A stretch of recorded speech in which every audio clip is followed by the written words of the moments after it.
We can't help everyone, but everyone can help someone. That's where the role of an NGO comes in, who bridges the gap between the people and the government and identifies the need of the community and provide its support and services even in the most untouched and marginalized areas where the government is not able to reach. We pay our gratitude to these frontline workers who are working day and night to serve the society. Let's move on to our next episode, A Day in Life of Social Workers, Part 1. Hey guys, welcome to the new episode of Orators Club. We dedicate this month to the unsung heroes of our country. Our guest for today owns an NGO called Pure India Trust, which was started in March 2013 to provide education and employment opportunities to the marginalized people. We'd like to welcome Mr. Prashant Pal. Hi, sir. Hello, Good sir. evening. Good evening, sir. Namaskar. Hi. Hi. Good evening. Good evening. Sir, we are delighted to have you with us today. Everyone, I'm excited too. I am Mahi, sir. I am Gaurika. Hi, Marika. Hi, Mahi.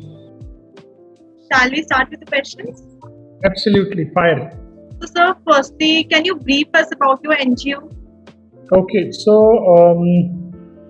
name of the NGO is Pure India Trust. We focus on employability. Employability is which means that people, when they are ready for job, they should be job ready, right? There should not be situation when the youth is, graduate or somebody is ready to work, but there is no organization so that they are not ready to hire them because they don't have a skill, right? So we focus on education where we help student like you all to go get into the right career. We help the student to decide the career which they really love, really they are passionate about. And then second, what we do is in the rural areas, we work with different women in the communities to become an entrepreneur, to start the business of their own. So for that, we give them funding, we mentor them, we help them, we do the market linkages for them, and we make sure that every woman earns money from their home and are successful in their life. So, sir, what do you do in these COVID times? Yeah, okay. So in the COVID time, we are doing multiple things. We are working with government hospitals. We are working with communities. We are working with policemen as well. So in the government hospitals, we are trying to provide them different equipments like face shields, N95 masks, disposable bed sheets, oxygen concentrate mask. There are multiple things that are required for COVID treatment, especially. Then we work with police staff because they are the frontliner. So for them, we provide all these stuff which is very important for their safety. और गांव के लोगों के लिए हम लोग home isolation promote करते हैं और एक उनका 5 दिन का कोविड का ट्रीटमेंट का किट भी बनाया है हमने एंड वो किट उनको देते हैं और उनको with the help of the doctors we provide them consultation over the phone tele calling के थ्रू भी और उनको किट देकर उनको 5 दिन बोलते हैं आप अपने घर पे रहो टेस्ट करा के और आप ध्यान रखो so that you don't have to get into the hospital because hospital में जाने के बाद हो सकता है सिचुएशन ज़्यादा ख़राब हो जाए। इसी तरह से जो गांव में गरीब हैं कम्युनिटीज़ में उनके लिए हमने फूड पैकेज डिस्ट्रीब्यूशन करना शुरू किया है। हम उनके लिए ग्रॉसरी किट इसी तरह से जो है छोटे छोटे काम हैं कई सारे स्पेशली एनिमल्स के लिए भी हमारी टीम ने काम किया है जिसमें गाय के लिए बंदर के लिए उनके लिए खाना डाला है पक्षियों के लिए अलग अलग जगह दाने डाल रहे हैं। तो इस तरह से कई सारे काम हैं जो हम कोविड में कर रहे हैं। सर हमने ये भी सुना है कि आप कोविड विडोज के लिए भी काम करते हैं तो क्या इंस्पायर किया आपको उनके लिए काम करने के लिए? That is the primary focus. ऐसी महिलाएं जो अपना बिजनेस करना चाहती हैं उनको हम सेल्फ एम्प्लॉयड करना चाहते हैं या उसको सेल्फ रिलायंट बनाना चाहते हैं आत्मनिर्भर बनाना चाहते हैं। तो इसी तरह से बहुत सारे परिवारों में ऐसा हुआ है कि जो अर्निंग मेंबर हैं उनकी डेथ हो गई है और आगे आने वाले समय में उनको थोड़ा सा कठिन समय हो सकता है उनके लिए। तो उनको ये कठिनाई थोड़ी कम करने के लिए हम ये चाहते हैं कि हम ऐसी महिलाएं जिनके घर में इस तरह का सिचुएशन हुआ है उनका सपोर्ट करें तो उनको उनकी ही पसंद का बिजनेस उन्हीं के घर में हम लोग शुरू करवाएं। और ये कहीं भी हिंदुस्तान में हो सकता है।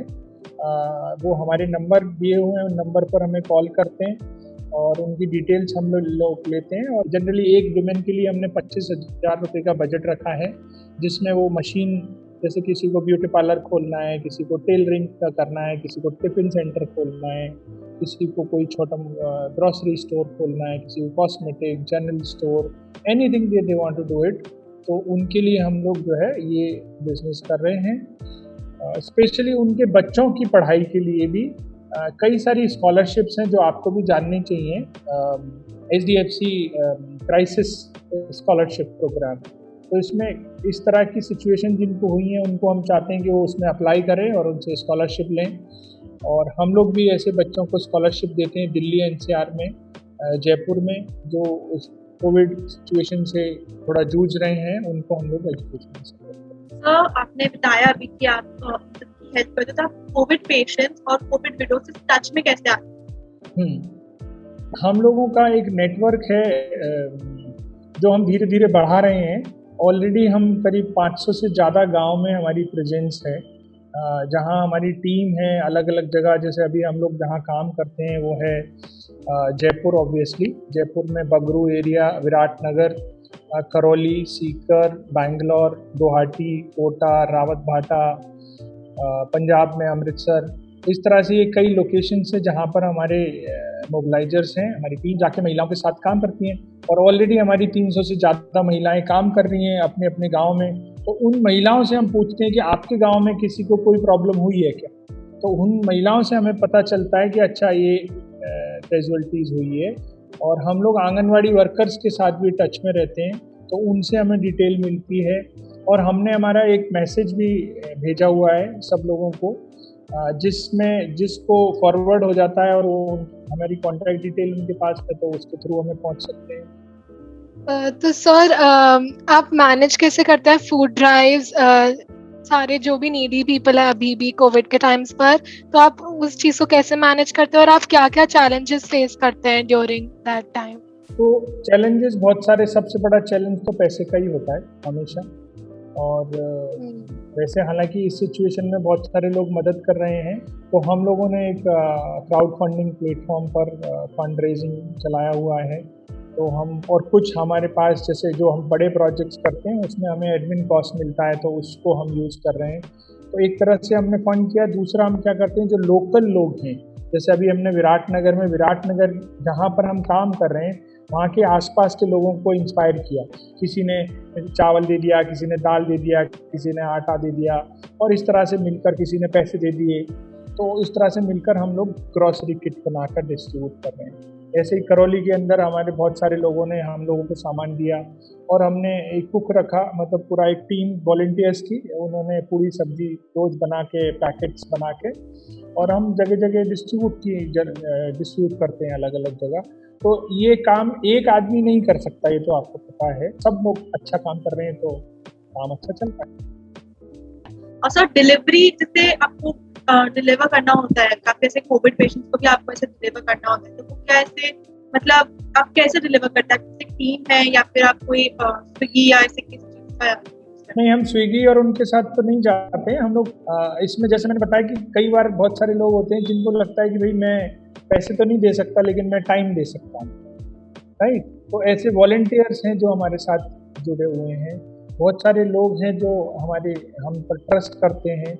बहुत सारे लोग हैं जिनका मन है काम करने का, तो ऐसे वॉलंटियर्स को हम इनकरेज करते हैं और उनके साथ मिलकर हम जो डिस्ट्रीब्यूशन का काम करते हैं। हमारी जो टीम है, ऑब्वियसली हम लोग ये सब ध्यान रखते हैं कि भाई जो प्रिकॉशंस लेना है, हमें जो प्रिकॉशंस लेना है, मास्क लगाना है, सैनिटाइजर करना है, ग्लव्स लगाना है, ये सारी चीज़ें हम लोग करके रखते हैं। तो हमारी टीम को हम भेजते हैं। कई बार हम लोग ये भी करते हैं, एक और चीज़ है, जैसे मान लो किसी का कॉल आया हमारे पास और जहाँ पर हमारी टीम नहीं है और वो बहुत ही गरीब स्थिति में है, तो हम उनको बोलते हैं कि ठीक है, आप अपने नियर बाई ग्रॉसरी स्टोर पर जाइए और उनसे हमारी बात करा दीजिए।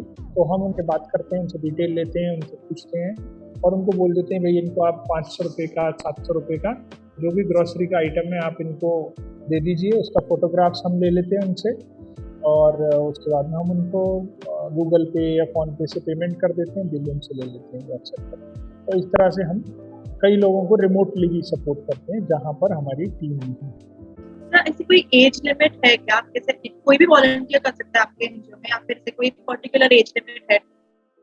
कोई भी कर सकता है, और हम लोग जिस जिस कैपेबिलिटी के लोग हैं उस हिसाब से हम काम उनको दे देते हैं। अभी जैसे अगर बच्चे हमारे साथ आते हैं तो बच्चों को हम ऑब्वियसली डिलीवरी का काम नहीं देंगे, उनको हम दूसरी तरह का काम देते हैं। हम ये देखते हैं कि किसका क्या एक्सपर्टीज़ है, किसका क्या एक स्ट्रेंथ है।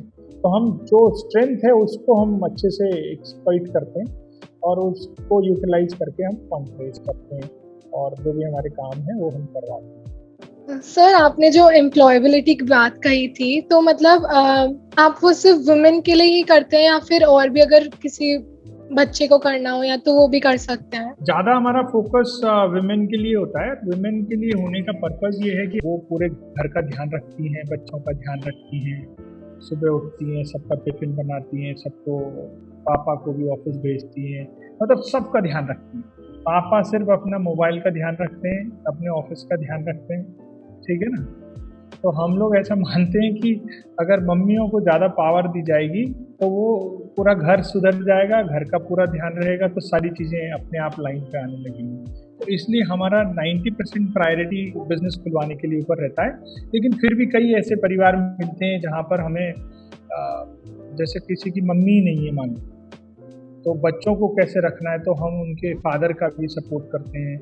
अभी रिसेंटली जैसे एक केस आया था, उसमें फादर टैक्सी चलाते हैं, उनकी मदर ख़त्म हो गई बच्चों की, तो दोनों बच्चों के लिए हमने एक आश्रम बताया जहाँ पर वो फ्री ऑफ कॉस्ट रह सकते हैं। अच्छा वेरीफाइड आश्रम है, तो उन्होंने बच्चों को वहाँ रखा और वो अपना काम जारी रख सकते हैं इस तरह से।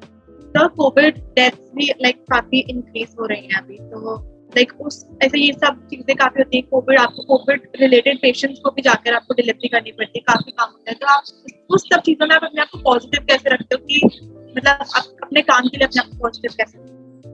ये बड़ा खतरनाक काम है कि आप खुद को पॉजिटिव कैसे रखें। तो एक तो क्या होता है कि मैं अपनी टीम जहाँ भी है सब लोगों के साथ ऑलमोस्ट रोज एक कॉल करता हूँ।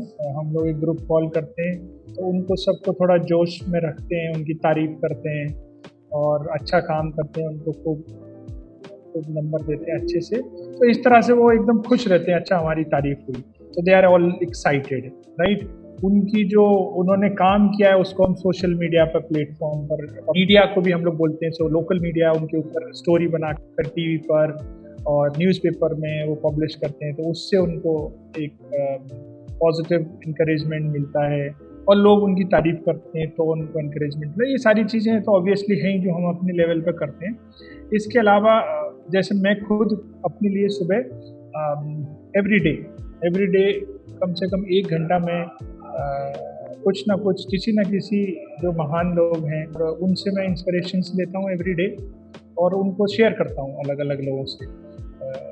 जैसे कि आज मैंने मार्टिन लूथर किंग के बारे में सुना था, कल मैंने स्वामी विवेकानंद के बारे में पढ़ा। So every day I heard at least one story, और जो मुझे मोटिवेट करती है। मेरी एनर्जी सुबह में ले लेता हूँ। जैसे हम मोबाइल चार्ज करते हैं ना, रोज़ सुबह चार्ज कर लिया, पूरा दिन भर यूज़ कर लिया, तो ऐसे ही मैं मोबाइल सुबह चार्ज करता हूँ 7 से 8, एंड देन मेरी शाम तक बैटरी चल जाती है। और एक और चीज़ मैंने बताई, मैंने गौरिका, और मैं अगर आपसे बात कर रहा हूँ तो मेरा क्या है, और मेरा एनर्जी है ना 500% बढ़ गया। glad to hear that, sir. We're glad to hear. तो मैं ये बोल रही थी कि जैसे आपने भी बताया, तो वैसे ही हम लोग भी एक दूसरे को मोटिवेट करते रहते हैं, बिकॉज अभी हम लोग भी सब कुछ जूम के थ्रू कर रहे हैं, तो कभी कभी कुछ गलत हो जाता है। Very good. सो मैं जो है ऐसा एक और चीज़ मैंने किसी से सुना था, आई थिंक अब्दुल कलाम आज़ाद ने ही बोला है ऐसा। उन्होंने ये बोला था कि एक आदमी है जिसने कभी कोई गलती नहीं की। वो कौन है आप बता सकते हो? एक आदमी जिसने कभी कोई गलती नहीं की, मतलब वो ये वही आदमी है जिसने ज़िंदगी में कभी कोई काम नहीं करा। समझ रहे हो? तो जिसने कभी कोई काम ही नहीं करा तो उससे कोई गलती ही नहीं हुई, तो जो काम करेगा उससे गलती होगी। It's part of our life. Sir, lastly मेरे को बस इतना सा पूछना था कि आपको जो लिसनर्स अभी सुन रहे हैं, तो आपको कुछ उनको बताना है, कोई एडवाइस या कोई मैसेज? हाँ, तो मेरा सबके लिए एक इम्पोर्टेंट मैसेज है जो मैं एकदम थर्ड क्लास स्टूडेंट रहा हमेशा से, पढ़ाई वढ़ाई में मन नहीं लगता था, और लेकिन धीरे धीरे कुछ कुछ करते करते सही निर्णय सही टाइम पे मैंने शायद लिए, और कॉर्पोरेट में मैं काफ़ी अच्छी पोजीशन पे पहुंच गया। I work with IBM, Airtel, Accenture, Tata, idea, all the big companies, right. लेकिन और अच्छा खासा पैसा भी मिल रहा था, लेकिन कभी सेटिस्फेक्शन नहीं था कि मैं कि वाकई करना चाहता हूँ, जिसके लिए मेरा पैशन है, जिसमें मेरा 100% में दे सकता हूँ, और वो 100% क्या है, ये NGO का काम है। तो इसलिए 2016 में मैंने डिसाइड करा, क्विट किया कॉर्पोरेट को, और अब मैं फुल टाइम NGO का काम करता हूँ। हालांकि जब मुझे जो पैसे मिलते थे आज उसके 1/10 भी नहीं मिलते हैं, लेकिन मैं उससे 10 टाइम्स ज़्यादा खुश हूँ, ठीक है। तो मेरा मैसेज सबके लिए ये है कि आपको ये पता चल जाएगा कि मुझे ये करने में बहुत मज़ा आता है, और अगर आप वही काम करें और सोचो कि उसके लिए आपको पैसे मिलने लग जाएं, समझ में आया, तो कितनी बड़ी बात होगी। तो आप कभी थकोगे नहीं, आप 24 आवर्स भी काम कर लोगे तो आपको मज़ा ही आता रहेगा, ठीक है ना। मोटिवेट रहोगे, आप नई नई चीज़ें करोगे, आप इनोवेटिव रहोगे, नई नई चीज़ें सोचोगे, और किसी को आपको मोटिवेट करने का ज़रूरत नहीं पड़ेगा, आप खुद सेल्फ मोटिवेटेड रहोगे। तो मेरा मैसेज है, आप लाइफ में जो भी बनना चाहते हैं आप जल्दी डिसाइड करो, उसके ऊपर स्टडी करो। हमारा एक बुक है 100 करियर ऑप्शंस, आप अमेज़ॉन पर भी देख सकते हो, और अगर आप चाहोगे तो मेरे यहाँ से फ्री में भी ले जा सकते हो। और उसमें हमने 300 यूट्यूब वीडियोस डाले हैं जो 100 करियर्स के हैं, हिंदी इंग्लिश में, और सक्सेस स्टोरीज हैं, जिससे आप इंस्पायर हो सकते हो, आपके क्या करियर आपको पसंद है। तो आप अपना जल्दी से ये डिसाइड करें मुझे ये बनना है आगे चलकर। So that is what is my message to all the youth. Sir, it's an amazing message. So, Thank you so much. thanks to you and your whole team, sir, for helping and providing the necessities to the needy ones. You are a hero. Thank you, everybody, for tuning in. Stay tuned for our next episode. Until then, goodbye. Stay home and stay safe, guys.